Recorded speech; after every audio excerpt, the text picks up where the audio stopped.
May I come, sir? Please come. Please. Good afternoon, sir. बैठिए। Thank you, sir. Vineet आनंद, जी आप बिहार के सारण जिले से हैं। जी सर। आपने 2017 में ग्रेजुएशन किया है, हिस्ट्री ऑनर्स, और वैकल्पिक विषय में भी आपने हिस्ट्री ही रखा है। जी सर। सारण जिला स्वतंत्रता आंदोलन में एक विशेष स्थान रखता है। कुछ व्यक्तित्व तो ऐसे रहे हैं। अनडिवाइडेड सारण की मैं बात कर रहा हूँ। जी सर। तो हम जानना ये चाहेंगे कि सारण जिला के ऐसे कौन से व्यक्तित्व रहे हैं जो राष्ट्रीय स्तर पर विख्यात हुए हैं, स्वतंत्रता आंदोलन से लेकर के आज़ादी के बाद में परम पद प्राप्त करने में, बताइए। सर सर्वप्रथम तो सर भारत के प्रथम राष्ट्रपति डॉक्टर राजेंद्र प्रसाद जी का जन्मस्थल रहा है, और दूसरा सर जयप्रकाश नारायण जी का भी जन्मस्थल सारण जिले में रहा है। इनके दोस्त जो गंगा शरण सिंह थे वो भी सारण जिले के ही रहने वाले थे। इन्होंने चंपारण सत्याग्रह में डॉक्टर राजेंद्र प्रसाद ने महत्वपूर्ण भूमिका निभाई, और सविनय अवज्ञा आंदोलन और भारत छोड़ो में जयप्रकाश नारायण जी का महत्वपूर्ण योगदान रहा। उसके बाद सर जो संविधान सभा बना उसके प्रथम अध्यक्ष डॉक्टर राजेंद्र प्रसाद थे, और जेपी आंदोलन जो 1977 में हुआ था, 1975 में सर 75 में जो आप 74, सॉरी सर मैं डेट ठीक है, ठीक है, चलो। इमरजेंसी से पहले ही आंदोलन की शुरुआत हो गई थी। जी सर, इनका मुख्यतः आपातकाल के दौरान जो आंदोलन हुआ था संपूर्ण क्रांति जयप्रकाश नारायण जी का, उनमें योगदान रहा था सर। और इसके अलावा सर राहुल संस्कृत्यायन जो थे उनका भी ये कर्मभूमि रहा था, जिन्होंने स्वतंत्रता आंदोलन में एक महत्वपूर्ण भूमिका निभाई थी सर। एक पर्सनालिटी को आप भूल रहे हैं जो नेशनल स्तर पे काफ़ी ख्याति प्राप्त पर्सनालिटी रहे हैं, और आज के तारीख में बिहार में एक बहुत बड़ी संपत्ति उन्होंने अपने आइडियोलॉजी के कारण किसी खास राजनीतिक दल को दे दिया है। सॉरी सर मैं रिकॉल नहीं कर पा रहा। मौलाना मजरुल हक। जी सर। तो वो भी सारण के ही थे। जी सर। आज डिवाइडेड सारण में उनका घर कहाँ पड़ता है? सर संभवतः सिवान जिले में पड़ता है सर। हाँ, उनके गांव का नाम है फरीदपुर। जी सर। वो सिवान से लगभग 12 किलोमीटर की दूरी में दक्षिण की तरफ उनका गांव पड़ता है, और लोग उनके गांव, उनके घर को देखने जाते हैं। तो वो दर्शनीय स्थान में भी आता है। जैसे जीरादेई जाते हैं ना डॉक्टर राजेंद्र प्रसाद जी के घर के दर्शन करने लोग, उसी तरह फरीदपुर भी जाते हैं मौलाना मजरुल हक के। लोक प्रशासन के संबंध में आपकी जानकारी तो होनी ही चाहिए। जी सर। तो पब्लिक इंस्टीट्यूशंस और प्राइवेट इंस्टीट्यूशंस में फ़र्क बताइएगा, क्या फ़र्क है? सर लोक संस्थान जो हैं वो जन कल्याण के उद्देश्य से कार्य करते हैं। इनका प्राथमिक लक्ष्य संविधान के अंतर्गत जो भी लक्ष्य है सामाजिक आर्थिक न्याय प्राप्त करने का, उसके स्तर पे वो काम करना पसंद करते हैं सर। मतलब उनका मेन लक्ष्य यही होता है कि संवैधानिक मूल्यों और लक्ष्यों को प्राप्त किया जाए। और प्राइवेट इंस्टीट्यूशन लाभ के उद्देश्य से मुख्यतः कार्य करते हैं सर। इनमें सर मुख्यतः सर जो संगठन होता है उसमें निजी लोग ही शामिल होते हैं सर, निजी संस्थानों में। एक आया है ना, सरकार का एक नियमावली आई है कि कॉरपोरेट घराने से भी CSR करके उनको खर्च करना पड़ेगा, अपने टोटल आमदनी का 2% उसमें देना होगा। तो अब तो कल्याण का कार्य वो भी कर ही रहा है सर। उनका ये एक मुख्य लक्ष्य नहीं है सर, वो सर बाध्यता उनको दिया गया है, क्योंकि लॉन्ग टर्म में ज़्यादा व्यापक तौर पे देखें तो कहीं ना कहीं उनकी जो कार्य हैं उसका प्रभाव समाज पर्यावरण सब पे पड़ता है। उसका कुछ मूल्य उनको लौटाना है, ऐसी प्रतिबद्धता उनको लागू की गई है। प्रोडक्शन और ग्रोथ में हम आज भी देख रहे हैं कि पब्लिक सेक्टर PSU से ज़्यादा अच्छा परफॉर्म कर रहा है। आज़ादी के इतने वर्षों बाद भी आपके कंसेप्ट को मान भी लिया जाए तो भी PSUs के एंटरप्रेन्योरशिप से ज़्यादा बेहतर परफॉर्मेंस कर रहे हैं वो private institutions, private production centres and factories and companies. क्या वजह है इसकी? सर मुख्यतः प्रबंधन को वजह माना जा सकता है सर। जो वहाँ पे सर दक्षता और कॉरपोरेट गवर्नेंस अपनाया जाता है प्राइवेट इंस्टीट्यूशन में, वो सर ज़्यादा बेहतर और इफ़िशियंट है सर।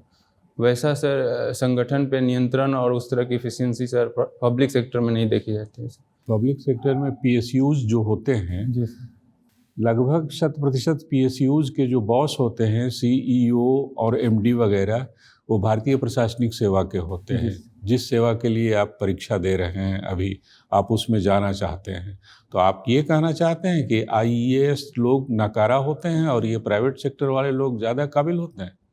सर इसमें कहीं ना कहीं सर जो विवेकाधिकार का अत्यधिक प्रयोग किया जाता है, तो सर वो लोग कागजी कार्यों और जो लॉ है उनको शब्द से फॉलो करने लगते हैं। इस वजह से सर ये समस्या उत्पन्न लॉ फॉलो करते हैं, लॉ बनाते भी तो वही हैं, रूल्स तो बनाते वही हैं, तो अपने अनुकूल बना लें कि उनके PSUs बहुत हाइट पे चले जाएं। ऐसा क्यों नहीं करते हैं वो? सर जो कोई भी लॉ होता है उसके कुछ ड्रॉबैक्स होते हैं, वो आसानी से जब लागू होता है उसके बाद उसके ड्रॉबैक्स सामने आते हैं, तो उसके अनुसार तेज़ी से वो अपने आप को परिवर्तन नहीं कर पाते हैं। जो हमारा सिटीजन चार्टर है वो सही से लागू नहीं हो पाया है, इससे फीडबैक सही से नहीं मिल पाता है और उसमें त्वरित सुधार नहीं हो पाता है। वहीं प्राइवेट इंस्टीट्यूशन तुरंत फीडबैक लेते हैं, ऑडिट करते हैं और उसका सुधार करते हैं। इस कारण से सर ज़्यादा एफिशिएंट है सर। तो मतलब प्राइवेट इंस्टीट्यूशंस जो हैं उनके सब्जेक्ट मैटर स्पेशलिस्ट जो हैं वो दक्षता के साथ काम करने में बिल्कुल समर्थ हैं। अगर ऐसा है तो भारत सरकार के स्तर पर पैरेलल एंट्री जो इस वर्ष 2024 में की गई थी या करने की योजना सरकार बना रही थी, उसका व्यापक पैमाने पर विरोध क्यों हुआ और अंत में सरकार को डिक्लाइन कर जाना पड़ा अपने उस पॉलिसी से? सर इसमें सर आरक्षण का मुद्दा सर प्रमुख रहा सर, जो वहाँ पे लागू नहीं हो रहा था लेटरल एंट्री में। लेकिन 2 साल पहले जो लेटरल एंट्री हुआ था उसमें तो एंट्री हो गई थी, जितने लोगों को सरकार ने चाहा था वो लेटरल एंट्री ले लिया गया था। जी सर, उस समय दिया गया था लेटरल एंट्री। वहाँ पे सर कहीं ना कहीं कार्य दक्षता को प्राथमिकता दी गई थी। तो वहाँ भी आरक्षण का मुद्दा नहीं उठा था? सर मैं उसको रिकॉल नहीं कर पा रहा हूँ सर। बिहार में जो अभी जातिगत गणना हुई है, जो पिछले वर्ष 2 अक्टूबर को इसका परिणाम घोषित किया गया है कि किस जाति के कितने लोग हैं। इस जातिगत गणना के 2 पार्ट थे, एक आर्थिक पार्ट, दूसरा जातिगत पार्ट। आर्थिक पार्ट के संबंध में अभी तक उद्घोषणा नहीं की गई है, जो रिपोर्ट है नहीं आया है। जितना कुछ रिपोर्ट आया है वो हमारे बिहार के परिदृश्य में कितने लाभकारी होने जा रहा है? सर अगर सरकारी इंस्टीट्यूशन इसका रिप्रेजेंटेशन देखकर और किस तरह की उनकी सामाजिक स्थिति है उसके अनुसार सही से इसको लागू किया जाए तो कहीं ना कहीं गरीब और वंचित वर्गों को अपलिफ्टमेंट करने में बहुत मदद मिलेगी। वो तो ठीक है मिलेगा, लेकिन कुछ कुछ ऐसी जातियां आई हैं जिसका फिगर आया है कि इतना प्रतिशत है और वो लोग को पता ही नहीं था कि हम इतना प्रतिशत है। अब जो प्रतिशत में वृद्धि हुई है उसके चलते उसका मनोबल बढ़ गया है, तो इसका कुछ दुष्प्रभाव नहीं देखने को मिलेगा? सर कहीं ना कहीं जाति का राजनीतिकरण होता है तो उसके पॉजिटिव निगेटिव दोनों पक्ष हैं सर। पॉजिटिव ये है कि जाति के अंतर्गत अगर कोई कमी है या पीछे जा रही है वो जाति तो एकजुट होकर अपनी मांगों को रख सकते हैं।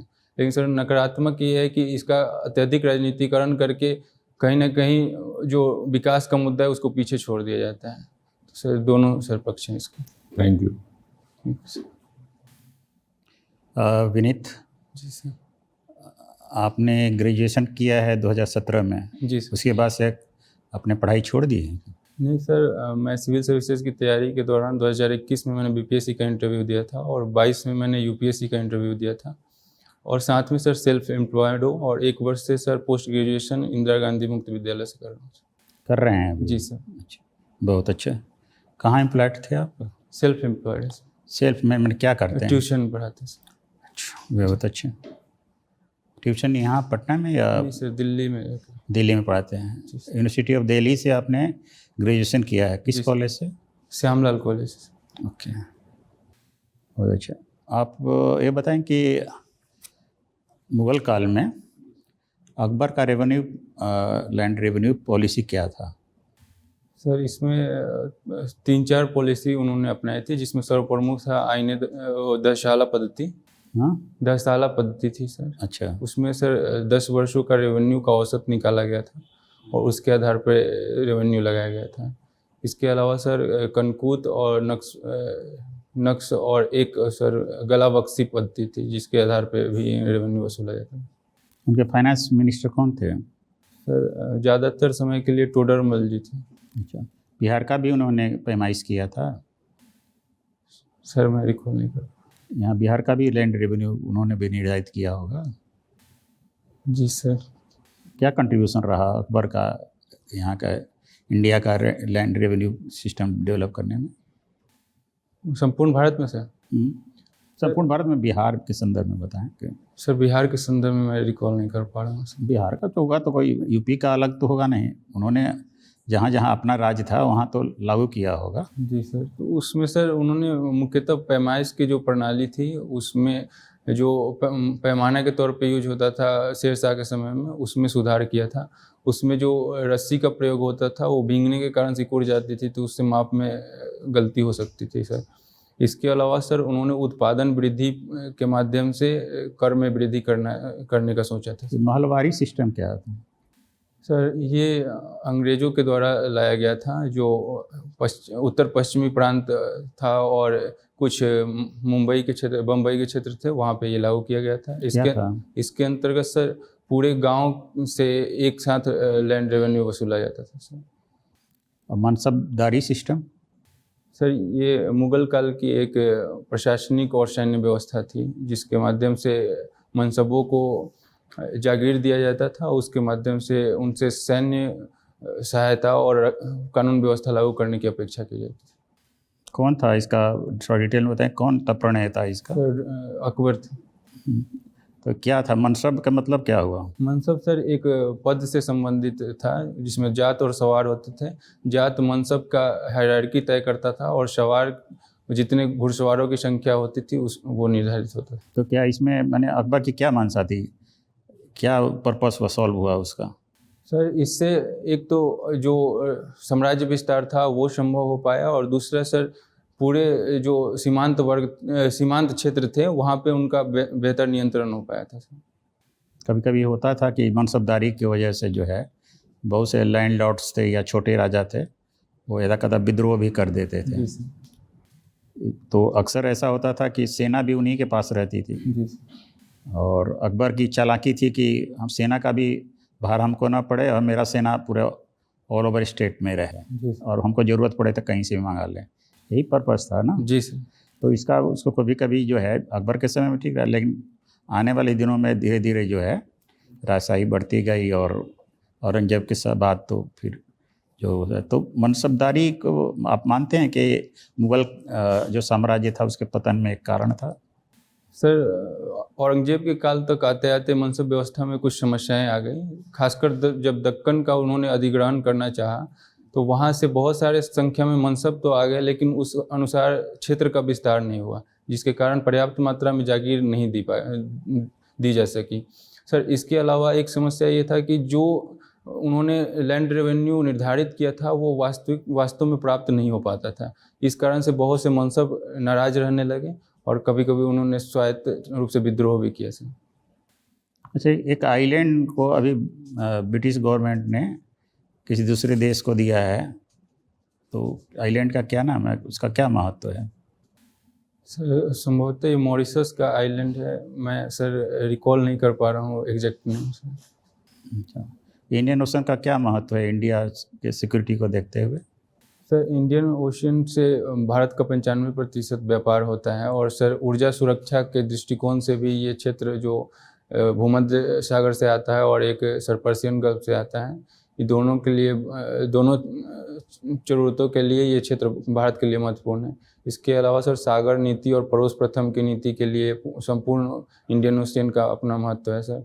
इस क्षेत्र से सर महत्वपूर्ण चोक पॉइंट जो है, जैसे मालदीव से होकर जो जाता है और गल्फ ऑफ मलक्का के पास से जाता है, यहाँ पे सर चाइना का वर्चस्व बढ़ रहा है, उसको काउंटर करने के लिए ये क्षेत्र महत्वपूर्ण है सर। मैंने आप क्या मतलब है चाइना का वर्चस्व बढ़ रहा है? सर कैसे देखते हैं चाइना का वर्चस्व बढ़ रहा है? सर चाइना एक विशिष्ट तौर पे मोतियों की माला की पॉलिसी अपनाते हुए भारत के पड़ोसी जो देश हैं वहाँ पे बंदरगाह और अपने सैन्य अड्डे खोलने का प्रयास कर रहे हैं। इसके माध्यम से वो महत्वपूर्ण भू रणनीतिक और भू सामरिक क्षेत्रों पर अधिकार करना चाह रहे हैं सर, इसी को काउंटर करने के लिए। भारतीय विदेश नीति में आप कोई चेंज पाते हैं right from the days of Indira Gandhi? आप जो डेवलपमेंट्स हुए हैं इंदिरा गांधी के समय काल से देखा जाए, मैंने 71 से लेकर अभी तक पे मोदी गवर्नमेंट तक, क्या कुछ इसमें चेंजेज आए हैं? सर पहला प्रमुख बदलाव सर 1990 के दशक में आया था, जब हमने पड़ोस प्रथम की नीति को महत्वपूर्ण माना और कहीं न कहीं आदर्शवाद से यथार्थवाद की ओर भारत का जो विदेश नीति था उस ओर हम लोगों का अप्रोच बढ़ा। खासकर मोदी काल में सर विशिष्ट तौर पे राष्ट्रीय हितों को प्राथमिकता दी जा रही है और आदर्श से यथार्थ पर ज़्यादा बल दे रहे हैं सर। तो इसका क्या नतीजा? हमारे सारे पड़ोसी देश तो हमारे जो हेजमोनिस्टिक एटीट्यूड के कारण जो है वो अलग हो रहे हैं, चाइनीज इन्फ्लुएंस में जा रहे हैं। मॉरिशस भी चला गया।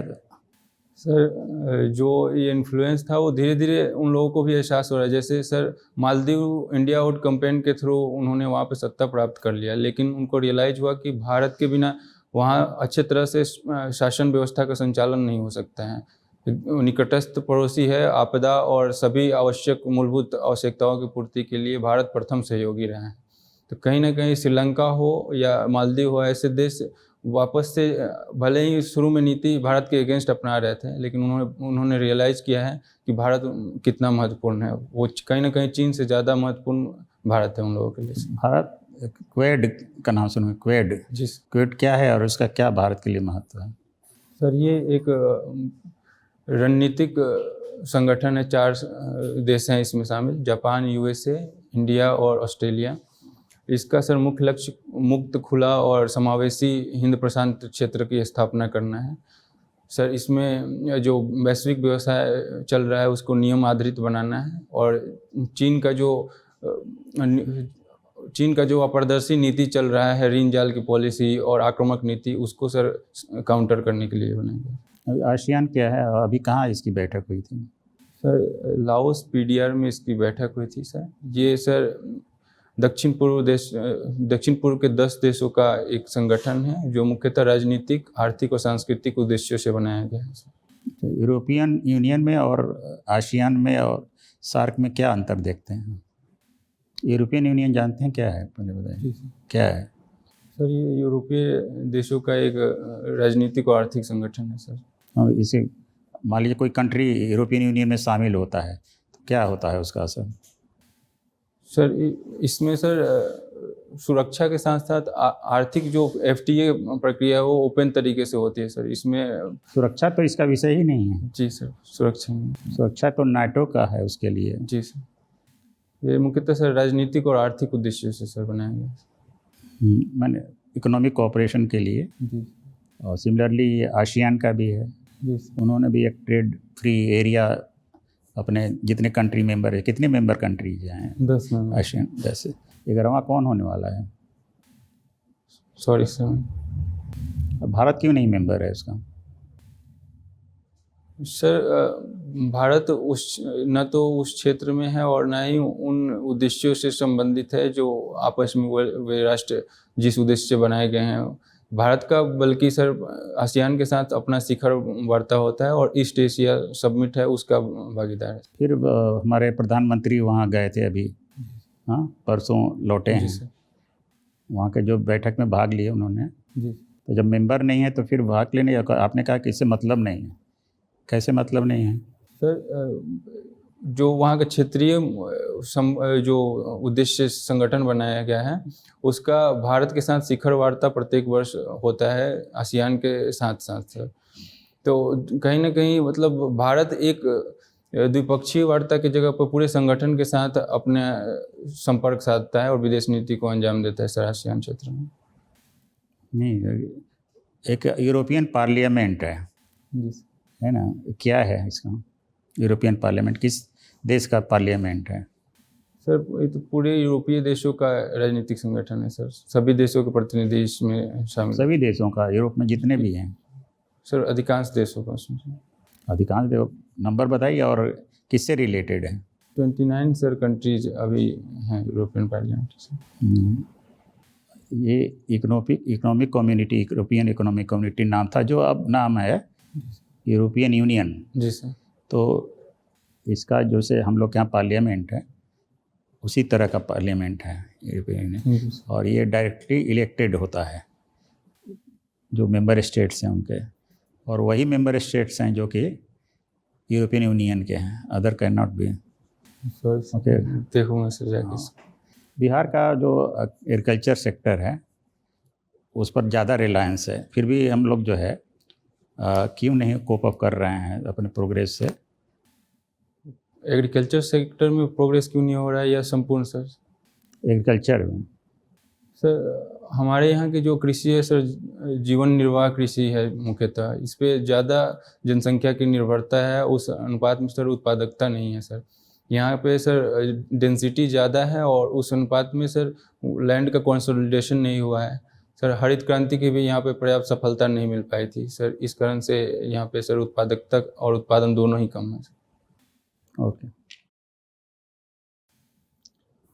विनीत, आपने शुरू में राहुल सांकृत्यायन का नाम लिया था, जी सर। थोड़ा उनके बारे में जानते हैं? एक दो सेंटेंस बताइए। सर ये उत्तर प्रदेश के रहने वाले थे सर। उन्होंने एक साहित्यकार और स्वतंत्रता सेनानी थे। उन्होंने असहयोग आंदोलन और सविनय अवज्ञा आंदोलन के दौरान, इसके अलावा भी कुछ उनके साथ जुड़ा हुआ है? सॉरी सर मैं रिकॉल नहीं कर पाऊँ। उन्होंने काफ़ी ट्रैवल किया था और बौद्ध साहित्य का काफ़ी संकलन किया था उन्होंने। ठीक है, राहुल सांकृत्यायन। ठीक है, चलिए आगे बताइए। अच्छा, ये गल्फ कंट्रीज क्यों बोलते हैं? गल्फ क्या होता है? सर गल्फ तीन ओर से सर भूमि से घिरा क्षेत्र होता है जिसका समुद्र से संपर्क होता है सर। तो फिर बे में क्या है? बे ऑफ बंगाल भी तो अपने इंडिया के कॉन्टेक्स्ट में घिरा हुआ है ना तीन ओर से, तो दोनों में कुछ फर्क है बे में और गल्फ में? सर संभवतः बे सर बड़े आकार के जो तीन ओर से घिरे समुद्र है उनके लिए प्रयोग होता है, और गल्फ उनका डेप्थ ज़्यादा होता है, यही ना बोल रहे हैं? और ये जो होता है वो छिछला होता जी है ना, शैलो होता है। जी। अच्छा, हॉर्स लैटिट्यूड क्या है बताइए? 35 to 40 डिग्री साउथ लैटिट्यूड को बोला जाता है सर। नहीं, लैटिट्यूड को क्यों बोलेंगे? वहाँ कुछ घटना होती होगी ना, कुछ फेनोमेना होता होगा ना? सर यहाँ हाई प्रेशर रहता था, तो सर जब यहाँ से जहाँ यूरोपीय लोग जाते थे तो वहाँ पे अत्यधिक दबाव के कारण नाव डूबने का खतरा रहता था, इस कारण से वो दबाव किस चीज़ का दबाव? Atmospheric pressure? जी सर, जी सर। इस कारण ऐसे से चलिए आपकी बात मान लेते हैं, एटमॉस्फेरिक प्रेशर वहाँ क्यों ज़्यादा होगा? एटमॉस्फेरिक प्रेशर ज़्यादा होगा तो करंट क्या होगा? ज़्यादा उथल पुथल होगा ना? जी सर। क्यों होगा वहाँ, ये बताइए। सर यहाँ पे जो 0 डिग्री ITCZ के पास जो हवाएं उठती हैं वहाँ सर फॉल करती हैं 35 to 40 डिग्री साउथ पे। वहाँ इंटेंसिटी क्यों बढ़ जाती है? अच्छा, रोअरिंग 40 बता दीजिए और क्लियर होगा आपको। 40 तो इसमें है तो 40 तो होगा ही कुछ, इसको देख लीजिएगा, ठीक है? जी सर, थैंक यू सर। अच्छा, लैंड मास जो है पृथ्वी का, आप मैप पर ध्यान डालिए। जी सर। तो हमारा पृथ्वी जो है विषुवत रेखा के ऊपर क्या बोलते हैं उसको वाले क्षेत्र को? उत्तरी गोलार्ध। उत्तरी गोलार्ध, जी सर। और फिर नीचे दक्षिणी गोलार्ध है। जी सर। तो लैंड मास ऑफ पॉपुलेशन कहाँ ज़्यादा है बताइए? सर लैंड मास उत्तरी गोलार्ध में ज़्यादा है सर। ठीक। सर पॉपुलेशन भी उत्तरी गोलार्ध में ही ज़्यादा है। ओशिनिया क्या है? ओशिनिया में कौन कौन कंट्री जाते हैं? सर ऑस्ट्रेलिया, न्यूजीलैंड, तस्मानिया के क्षेत्र आते हैं सर उनके। तो लैटिन अमेरिकन कंट्रीज क्या है? सर ये पहले 2-3 एग्जाम्पल हमारे को कंट्री का नाम बताइए। सर इसमें कोलंबिया है, ब्राज़ील है, चिली है, अर्जेंटीना है सर। क्यों बोलते हैं लैटिन अमेरिकन? सर यहाँ पे स्पेन और पुर्तगाल जब शासन कर रहे थे तो लैटिन भाषा का प्रयोग व्यापक रूप से होता था, इसी कारण से। और स्पेनिश का भी तो प्रकोप जी सर, होगा। लैटिना में कौन कौन लैंग्वेज आता है? Spanish, Portuguese, Italian language. चलिए ठीक है, गुड। अच्छा ये बताइए, हिस्ट्री के आप स्टूडेंट रहे हैं, जी सिंधु घाटी सभ्यता कब से कब तक थी? सर, परिपक्व अवस्था इसका 2350 से 1750 ईसा पूर्व। अपरिपक्व अवस्था आप ही के बात से हम निकाल रहे हैं, कब से कब तक? पूरा हमको पीरियड बता दीजिए। सर ये पहले ही शुरू हो गया था जब नौपाषाण काल खत्म हो रहा था 3000 BC के आसपास, वही सर 2350 तक चला था। किसने डिस्कवर किया पहली सिविलाइजेशन को? सर दयाराम साहनी ने कब? 1921 में किया था। और भी मोहनजोदड़ो हड़प्पा के बारे में बताइए, किसने डिस्कवर किया? सर एक याद नहीं करता। ठीक है, देख लीजिएगा उसको। जी सर, थैंक यू। तो क्या इंडस वैली सिविलाइजेशन का 2 कैपिटल माना जाता है, जी उस जगह का नाम बताइए। हड़प्पा और मोहनजोदड़ो। एक जो है समुद्री व्यापारिक स्थल बहुत नामी था, वहाँ का कौन था वो? सर लोथल। अभी है या नहीं है? सर है। जी सर, वहाँ पे सर अभी। अच्छा, वैदिक पीरियड कब आया? 1500 BC से लेकर 1500 BC से 600 BC तक चला। क्या इसकी विशेषता थी? वैदिक क्यों बोलते हैं इसको, अवैदिक क्यों नहीं बोलते हैं? सर अवैदिक क्षेत्रों में वैदिकरण की प्रक्रिया प्रारंभ हुई थी यहाँ पे। नहीं तो वैदिक है क्या, पहले हमको ये तो पता सर चले। ये जो वेद की रचना हुई और उसके अनुसार जो संस्कृति का प्रसार हुआ, उसके कारण सर वैदिक संस्कृति। कौन सी संस्कृति चली उसके आधार पर? सर ऋग्वैदिक संस्कृति और उत्तर वैदिक संस्कृति। सनातन कहाँ से आया? सर सनातन धर्म भी वैदिक संस्कृति का ही एक। सनातन का क्या अर्थ होता है? सर प्राचीन या पुरातन से। जो सदा से रहा हो। जी ठीक है, थैंक यू। अब कितना सही है ये तो खैर इस पर डिबेट नहीं होना चाहिए। एनीवे, पहला वेद कौन सा है? सर ऋग्वेद। ऋग्वेद में, अच्छा चलिए वेद ठीक है। और सबसे बाद वाला? अथर्ववेद। अथर्ववेद। और वेदांत किसको बोलते हैं? सर उपनिषद को वेदांत बोलते हैं। उपनिषद को सर।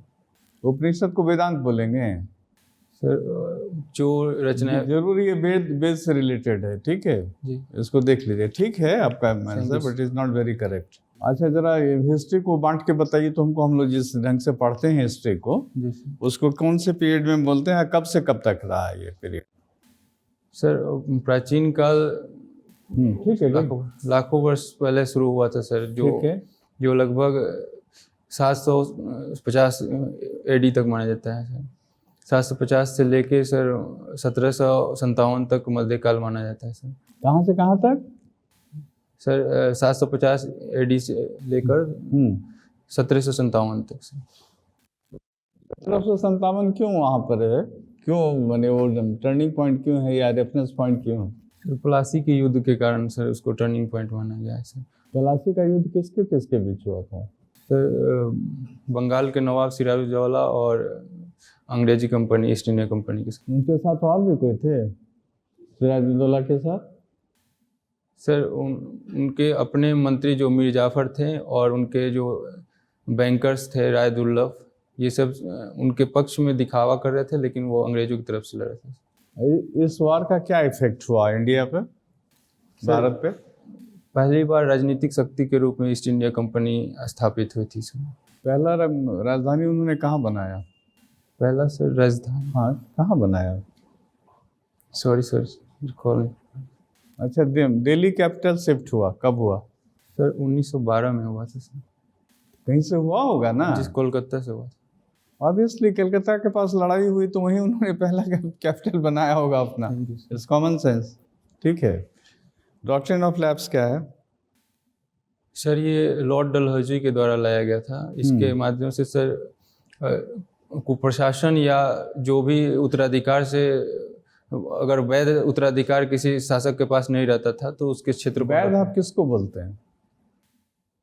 सर उनके हिसाब से वैध वही था जो उनके नेचुरली पैदा हुए बच्चे थे, उन्हीं को वो बायोलॉजिकल संतान वही ना, उसी को लोग वैध माना, बाकी को नहीं माना, दत्तक को नहीं माना, है ना? चलिए ठीक है। अब जरा हमको बिहार का 7 निश्चय का 2 फेज है, ठीक है? प्रथम फेज और द्वितीय फेज, दोनों खाली पीरियड बताइए, कब से कब तक प्रथम रहा और कब से कब तक द्वितीय रहा? सर एग्जैक्ट रिकॉल नहीं कर पा रहे। उसको देख लीजिएगा। ठीक, थैंक यू सर। नारी बंधन विधेयक एक आया है, वो क्या है, उसके द्वारा क्या महिलाओं को फायदा मिला? सर लोकसभा में 33% आरक्षण 2029 के सिर्फ लोकसभा और राज्यसभा में। राज्यसभा में है? सॉरी स्टेट लेजिस्लेचर आप क्यों बोल रहे हैं? विधानसभा में सर, सॉरी सर। ठीक है, चलिए। Golden period of Indian history बताइए।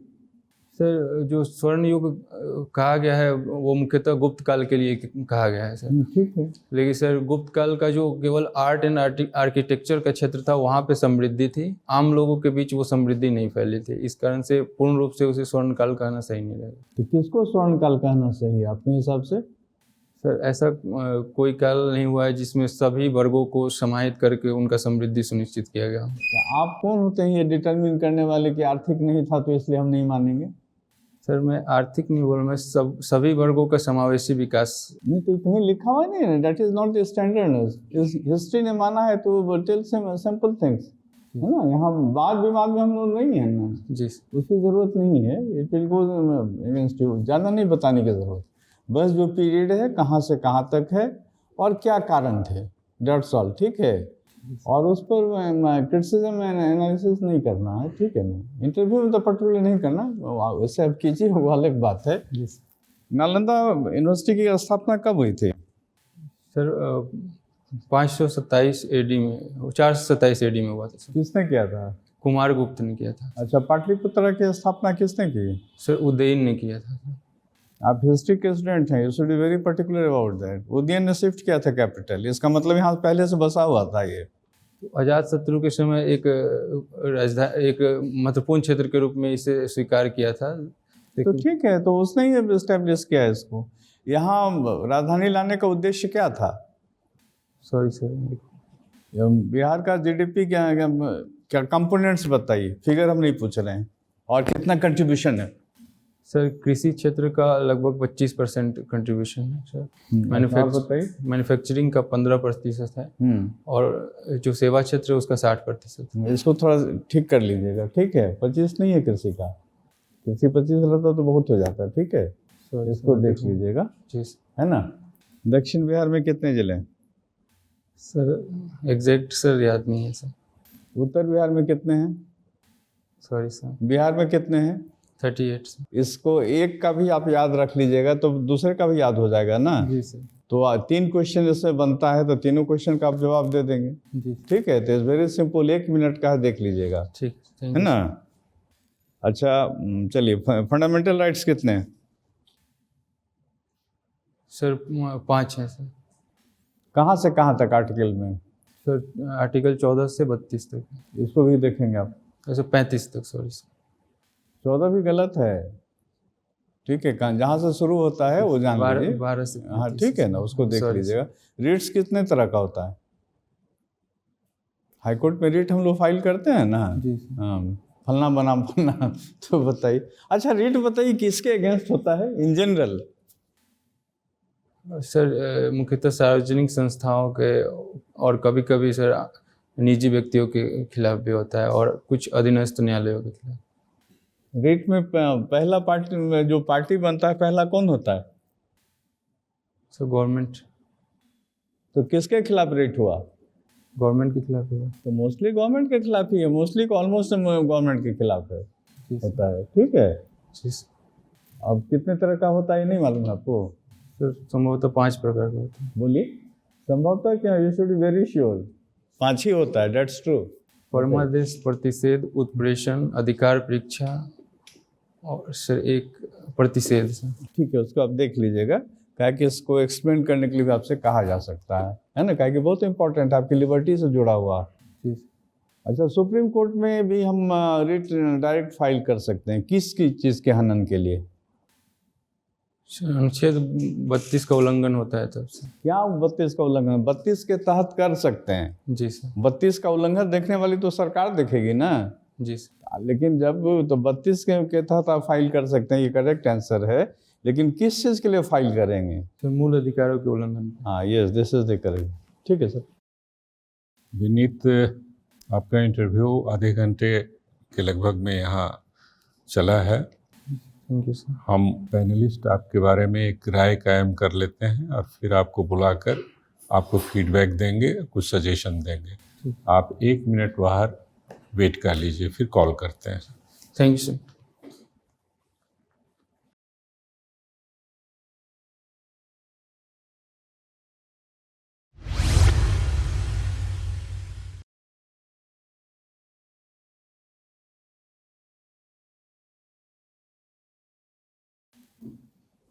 Take your seat. Vineet, well done. आपका इंटरव्यू इस बोर्ड के सामने 37 मिनट चला है जी सर। और आमतौर पे हम लोग 30 मिनट का टाइमिंग रखते हैं। जी सर। 25 से 30 मिनट का हम लोगों का अपना टाइमिंग है, लेकिन आपका 37 मिनट तक इंटरव्यू चला है। और ये तब होता है, ऐसी घटनाएं तब होती है जब कैंडिडेट का परफॉर्मेंस हम लोग देखते हैं कि बेहतर से बेहतरीन होता जा रहा है, तो बातें निकलती जाती है, प्रश्न पैदा होते जाते हैं, और ये बिल्कुल स्वाभाविक चीज़ है। तो आप इससे समझ सकते हैं कि आपका परफॉर्मेंस हम लोगों ने आउटस्टैंडिंग पाया है। Thank you sir. Congratulations. Thank you sir. तो ये हम लोगों ने पाया है। आपको मुख्य इंटरव्यू देना है वहाँ, कितनी तारीख को है? सर 15 तारीख को है सर। 15 को जी। सेकेंड हाफ में? जी सर। सेकेंड हाफ में जो 20 कैंडिडेट है उसमें कहाँ हैं आप? सर 12वें नंबर पर। 12वें नंबर पर। अच्छा, तो लगभग 4 बजे के आसपास आपका आएगा, 4 से 4:30 के बीच में आपका आ जाएगा। बाकी चीज़ों के बारे में बहुत ज्ञान के पार्ट में नहीं कहेंगे, क्योंकि नॉलेज आपके पास बहुत है, बहुत अच्छा है, अच्छे तरीके से आप प्रेजेंट भी करते हैं। 2-3 सजेशन हम लोगों का ये रहेगा कि जिसमें कोई इन्वेस्टमेंट की ज़रूरत नहीं है, कोई खर्च की ज़रूरत नहीं, कहीं जाने की भी ज़रूरत नहीं है, और वो है स्माइल। जी। इसके लिए कुछ नहीं करना है। ठीक है। चीयरफुल फेस, ये आपको अलग से अंक दे देगा। जी सर। वो किसके हाथ में है? आपके हाथ में है। जी। उसके लिए कोई दूसरा बोर्ड, मॉक बोर्ड हो या रियल बोर्ड हो या फ्रेंड हो, कुछ नहीं कर सकता है। ये केवल आप कर सकते हैं। और इसका सबसे बैड पार्ट क्या है पता है? किसी मेडिसिन शॉप में कोई टैबलेट भी नहीं मिलता है कि पैसा खर्च करके हम ले लेंगे उसको। जी। तो करना होगा आपको। और आज हो गया 12 अक्टूबर, 3 दिन के बाद आपका इंटरव्यू। समय काफ़ी कम है। ये 3 दिन में आपको अपने पर्सनालिटी के इस पार्ट को डेवलप ही नहीं करना है, अप टू स्केल ले जाना है, ताकि वहाँ प्रेजेंट हो सके। ठीक है सर। जिसकी लैकिंग है, ठीक है सर, हम लोगों ने इसकी कमी पाया है। जी sir. Bullet point question, bullet point answer एक पार्ट होता है नॉलेज के कम्युनिकेशन के लिए, लोगों को यह बताने के लिए कि आप जो हमसे एक्सपेक्ट कर रहे हैं हम हैं उस लेवल का जी। लेकिन ये जो चीज़ है ये बहुत मीनिंगफुल होता है, इसे आप डेवलप करेंगे। दूसरा पार्ट आपका जो हेयर स्टाइल है, ये हो सकता है आपका स्टाइल हो, फैशन हो या जो भी हो। सर वो हेलमेट लगाने से बिगड़ गया सर। हेलमेट लगाने से ऐसा होता है, तो बाल का एक कैरेक्टर होता है, लगाते लगाते फिर क्या है ना कि वो उसी डायरेक्शन में वो सेट हो जाता है, ऑटोमेटिकली सेट हो जाता है। तो आप इस पर ध्यान दें कि थोड़ा करीने का हो जाए। और आपका आगे वाला ये जो पोर्शन है ना, ये कुछ ज़्यादा ही उभरा हुआ और बेतरतीब लगता है, तो इसे बहुत अच्छे सैलून में आप सेट करवा लें। ठीक है सर। थोड़ा कटवा लें, लेकिन सेट करने पर ज़्यादा ध्यान दें, जरूर। क्योंकि ऐसे लगता है, बड़ी अजीब सी बात लगता है कि देख करके ही एक जो दिमाग में बात आती है बोर्ड के सामने। जी सर। और टाई का ठीक है, इसके हिसाब से कलर मान सकते हैं ठीक, बट थोड़ा सा हल्का होना चाहिए, लाइक दिस, माने जो भी कलर आप लें माइनस रेड वेड अवॉइड कीजिए। दूसरा, आपके इंटरव्यू के तरीके पर हम कुछ बताना चाहेंगे। एक वर्ड को हमेशा ध्यान में रखिएगा, वो अंग्रेजी में अप्रोक्सीमेट कहते हैं उसको, और हिंदी में लगभग। जब बहुत आप श्योर ना हो चीज़ों के बारे में, तो प्रीफिक्स लगभग, ठीक है सर, उसमें क्या हर्ज है? आपकी इज्जत चली जाएगी थोड़ी ना उसमें। लगभग कर दीजिए अगर बहुत श्योर नहीं। अगर आप श्योर हैं 68.327 इतना तक अगर आप श्योर हैं, you put the matter like that. ठीक है लेकिन अगर आप इतना श्योर नहीं है, 62 आप समझ रहे हैं बट उसके आगे क्या है अगर नहीं है तो लगभग बताइए, जी ठीक जाता है मैसेज, ठीक जाएगा वो, जी ठीक है ना। उसमें कोई माइनस मार्किंग नहीं है। कोई लोग ये नहीं समझेंगे आपको कि अरे ये तो इतना भी नहीं जानता है, पॉइंट के बाद नहीं बता रहा है, ऐसा कुछ नहीं सोचेगा, लगभग ठीक। तो यही छोटी छोटी चीज़ें हैं जिसे टिप्स के रूप में या फिर आपने सजेशन जो बोला, सर ने भी पॉइंट आउट किए, जी सर तो बहुत ही इम्पोर्टेंट सजेशन उन्होंने दिया। जी आपको इसको कम्प्लीटली अवॉइड करना है। ठीक है ये डिबेट का मंच नहीं है, न क्वेश्चन से। जी सर और पर्सनल आप एक ऐसे ऑफिस के लिए ज्वाइन करने के लिए अप्लाई किए हैं जो कि एक बहुत बड़े मशीनरी का है ना जी पार्ट, छोटा सा पुर्जा होने जा रहे हैं। और उस अफसर का जो है काम है सरकार की नीतियों को इम्प्लीमेंट करना जनता के लिए। जी अब आप कैसे करते हैं, आपका पर्सनल ओपिनियन कुछ हो सकता है, जी लेकिन गवर्नमेंट पॉलिसी जो है वो उसी अनुसार चलना है। चाहे इसको रेट टेपिज्म कीजिए या डिले ब्यूरोक्रेसी कीजिए, लेकिन एक पर्टिकुलर प्रोसीजर्स बनाए हुए हैं। आप अपना पर्सनल इनिशिएटिव लेकर जो है उसमें कुछ कुछ जो है जल्दीबाजी कर सकते हैं, इम्प्लीमेंट कर सकते हैं, लेकिन आउट नहीं जा सकते, जी है ना। जैसे मान लीजिए किसी को 10,000 देना है तो आप किसी को 10,500 चाहे 10,000 1 रुपया नहीं दे सकते, जी क्योंकि गवर्नमेंट पॉलिसी बना रखा है। आप अपने पॉकेट से देते रहिए तो ये बहुत बैड इफेक्ट होगा, जी क्योंकि ये गवर्नमेंट का जो निर्धारित जो वैल्यूज है पर्सनल वैल्यूज से काफ़ी डिफरेंट होता है। जी सो ये इस तरह का कोई एडमिनिस्ट्रेशन में अलाउ नहीं करता है, ठीक जो ये बहुत ही निगेटिव इम्पैक्ट छोड़ेगा। आप जो है सेलेक्ट होते होते इसकी वजह से छट सकते हैं। ठीक है सर, मैं इसका ध्यान ओके। विनीत, हम समझते हैं कि आपका जो लेवल ऑफ नॉलेज है जी राइटिंग में स्पीड मेरे ख्याल से होनी चाहिए, जी सर और आप सेटिस्फाइड हैं इससे कि राइटिंग स्पीड के चलते क्वेश्चन का आंसर आपने बैलेंस्ड दिया है? जी सर आप हैं?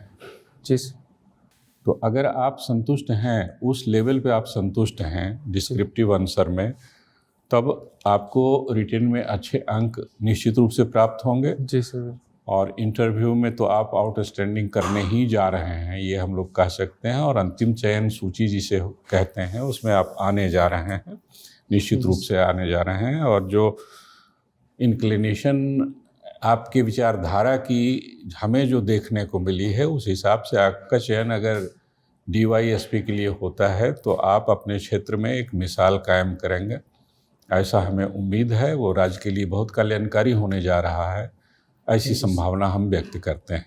Thank you sir. तो बी चेयरफुल ऑलवेज, और हम लोग आपको शुभकामना देते हैं। Wish you all the best. Thank you. Thank you sir. Thank you. Thank you.